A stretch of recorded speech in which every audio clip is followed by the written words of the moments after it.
सुंदर वन में गोलू कबूतर एक दिन अपनी पत्नी टूनी चिड़िया से झगड़ रहा था। वो कोई भी काम नहीं करता था, दिन भर घर में पड़ा रहता था। एक दिन वो टूनी चिड़िया से शराब पीने के लिए पैसे मांगने लगा। जब टूनी चिड़िया उसे पैसे देने से मना करती है, तब गोलू कबूतर घर छोड़कर भाग जाता है। टूनी चिड़िया अपनी किस्मत पर रो रही थी। उसके रोने की आवाज सुनकर कालू कौवा वहाँ आता है।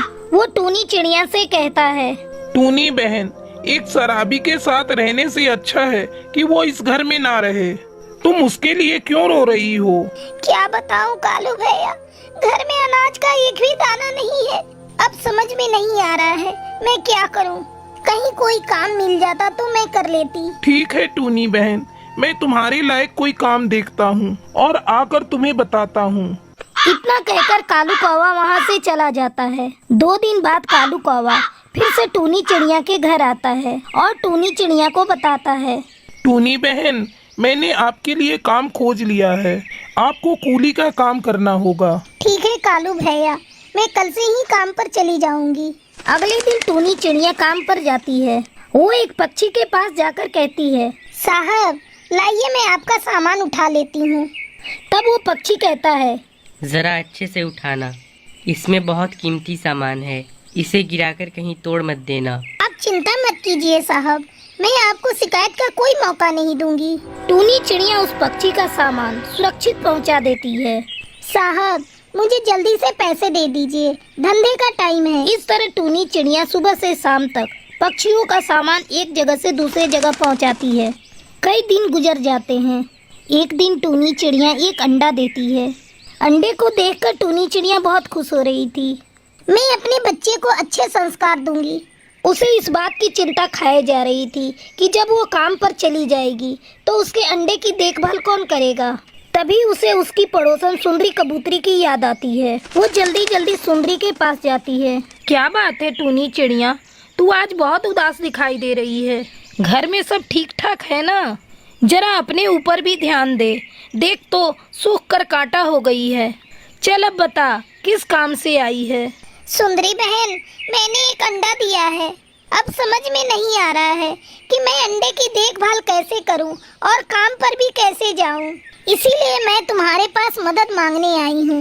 क्या तुम मेरे काम पर चले जाने के बाद मेरे अंडे की देखभाल कर दोगी? बहुत आस लेकर तुम्हारे पास आई हूं, मना मत करना बहन। टूनी बहन, तुम चिंता मत करो, मैं तुम्हारे अंडे की देखभाल कर दूंगी। तुम निश्चिंत होकर अपने काम पर जाओ। आखिर हम पड़ोसी एक दूसरे के काम अब नहीं आएंगे तो कब आएंगे? टूनी चिड़िया अपने काम पर चली जाती है और सुंदरी कबूतरी उसके अंडे की देखभाल करने लगती है। इस तरह कई दिन बीत जाते हैं और एक दिन अंडे से एक नन्ही चिड़िया बाहर आती है। शाम को जब टूनी चिड़िया अपने काम से वापस आती है, अपनी बच्ची को देखकर टूनी चिड़िया बहुत ही खुश होती है और सुंदरी से कहती है, सुंदरी बहन, अगर तुम नहीं होती तो मैं अपनी बच्ची का मुंह भी नहीं देख पाती। आज से मेरी बेटी पर तुम्हारा भी उतना ही अधिकार है जितना मेरा। उसकी ये बातें सुनकर सुंदरी कबूतरी के आंखों में आंसू आ जाते हैं। ये तेरा बड़प्पन है कि तूने मुझे इस काबिल समझा। जब तक तेरी बिटिया बड़ी नहीं हो जाती तब तक मैं इसकी देखभाल करूंगी। तू आराम से अपने काम पर जाती रहना। अब टूनी चिड़िया को इस बात का भय नहीं था कि कोई शिकारी पक्षी उसके गैर हाजिरी में उसकी बेटी को नुकसान पहुंचाएगा। टूनी चिड़िया अपनी बेटी को सुंदरी कबूतरी के पास छोड़कर खुशी खुशी अपने काम पर जाने लगी। सूरजपुर जंगल में टूनी चिड़िया अपने पति चूचू कबूतर के साथ रहती थी। उसकी एक बेटी थी जिसका नाम टुनटुनी था। टूनी चिड़िया और चूचू कबूतर मजदूरी करते थे। उन्हें मजदूरी करके जो भी पैसे मिलते थे उनमें से वो आधे पैसे अपनी बेटी की शादी के लिए जमा करते थे और आधे पैसे से अपना घर चलाते थे। समय गुजरता रहा और टुनटुनी बड़ी हो गई। एक दिन टूनी चिड़िया अपने पति चूचू कबूतर से कहती है, देखिए जी, अपनी टुनटुनी अब बड़ी हो गई है। बिरादरी में कोई अच्छा वर ढूंढना शुरू कर दो और अपने सगे संबंधियों में भी ये बात बता दो कि हम अपनी बेटी की शादी करना चाहते हैं। अगर उनकी नजर में कोई योग्य वर हो तो हमें बताएं। यदि हम लोग किसी को कुछ नहीं बताएंगे तो उन्हें कैसे पता चलेगा कि हम अपनी बिटिया टुनटुनी की शादी करना चाहते हैं। टूनी, तुम बात तो सही कह रही हो, लेकिन अभी हमारे पास इतने पैसे नहीं हैं कि हम अपनी बेटी टुनटुनी की शादी धूमधाम से कर सके, और दहेज भी तो देना होगा।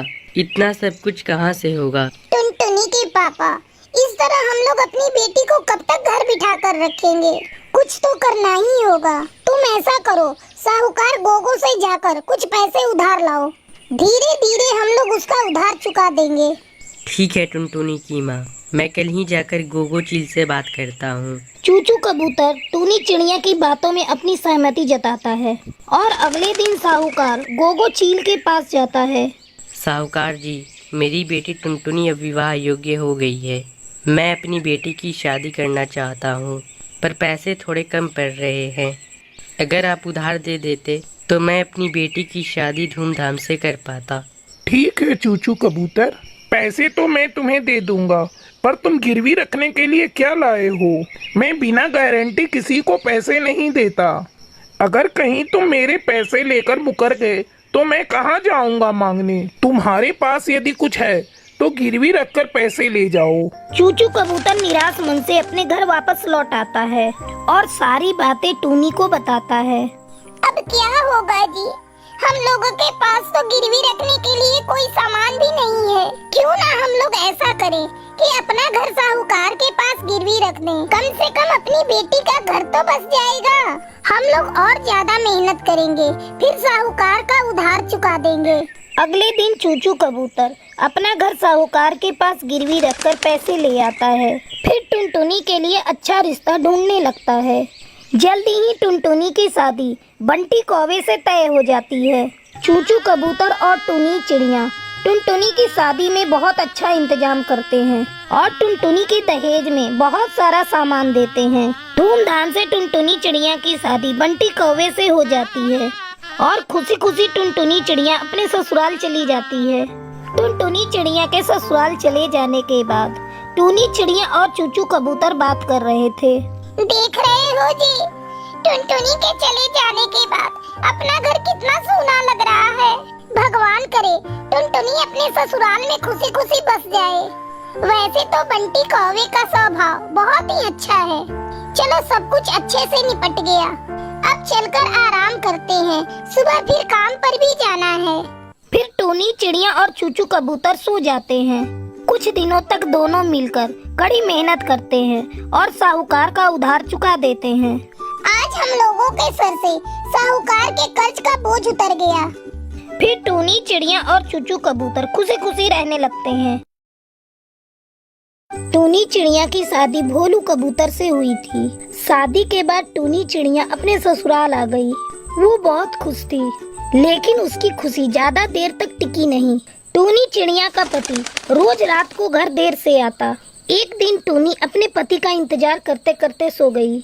अगली सुबह उसकी सास उसके कमरे में आती है और चिल्लाते हुए कहती है, आहा, देखो तो महारानी जी कैसे आराम फरमा रही हैं। अरे ओ निकम्मी, तेरे मायके में सभी देर तक सोते होंगे।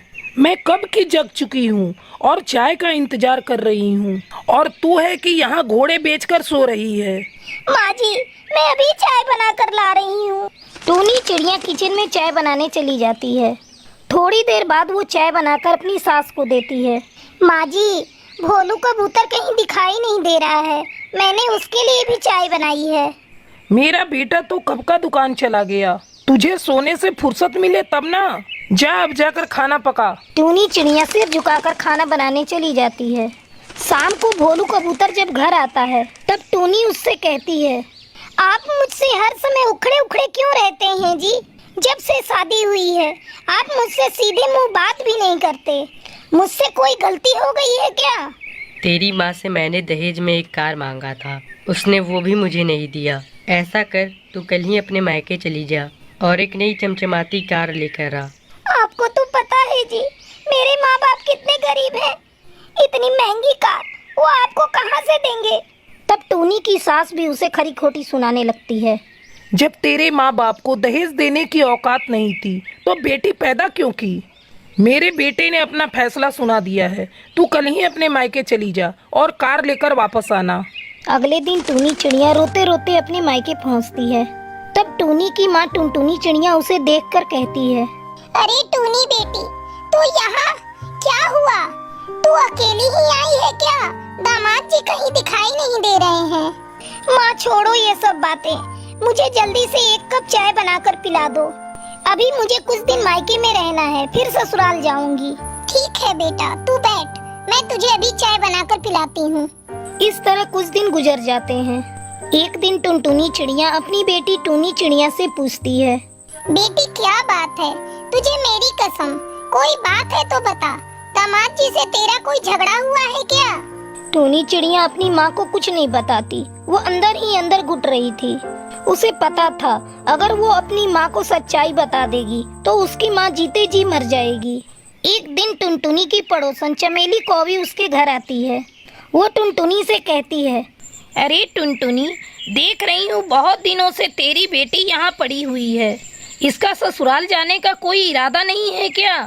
ऐसा कर, तू इसे जल्दी से जल्दी ससुराल भेजने का इंतजाम कर। कब तक ऐसे अपने मायके में पड़ी रहेगी? इतना कहकर चमेली कौवी वहाँ से चली जाती है। उसके जाने के बाद, माँ, मैं कल ही अपने ससुराल चली जाऊंगी, तुम चिंता मत करो। टूनी, तू चमेली आंटी के बातों का बुरा मान गई? उसने क्या गलत कहा? बेटियां तो ससुराल में ही अच्छी लगती हैं। अगले दिन टूनी चिड़िया अपने ससुराल चली जाती है, लेकिन उसकी सास उसे घर में घुसने नहीं देती। अरे करमजली, तू कार लेकर आई है? बिना कार लाए मैं तुझे घर में घुसने नहीं दूंगी। तू यहाँ से चली जा, मैं अपने बेटे की दूसरी शादी करूंगी। टूनी चिड़िया इस अपमान को बर्दाश्त नहीं कर पाती और वो जाकर कुएं में कूद जाती है और उसकी मौत हो जाती है। उसके मरने की खबर जब टुनटुनी चिड़िया को पता चलती है तब वो जल्दी जल्दी टूनी के ससुराल आती है। वहाँ टूनी चिड़िया की पड़ोसन बुलबुल चिड़िया टुनटुनी चिड़िया को रोते देखकर उससे कहती है, बहन जी, आपकी बेटी को उसके जालिम ससुराल वालों ने दहेज के कारण मार दिया। वे लोग उसे बहुत सताते थे, रोज रोज का अपमान कितना सहती बेचारी। आखिर उसने कुएं में कूदकर अपनी जान दे दी। मैं इन जालिमों को नहीं छोड़ूंगी, इन्होंने मेरी फूल सी बच्ची को मार डाला। टुनटुनी चिड़िया पुलिस बुलाकर उन सबको गिरफ्तार करवा देती है। वो अपनी बेटी की तस्वीर के सामने खड़ी होकर उससे माफी मांगती है। टूनी बेटी, तू मुझे माफ कर दे, मैं तेरे दर्द को नहीं समझ पाई, लेकिन तूने भी तो कभी कुछ मुझसे नहीं बताया। अगर तूने बता दिया होता तो मैं इन जालिमों के पास तुझे दोबारा नहीं भेजती। हो सके तो मुझे माफ कर देना बेटी। फिर टुनटुनी चिड़िया दुखी मन से अपने घर लौट आती है और किसी तरह अपनी आगे की जिंदगी बिताने लगती है।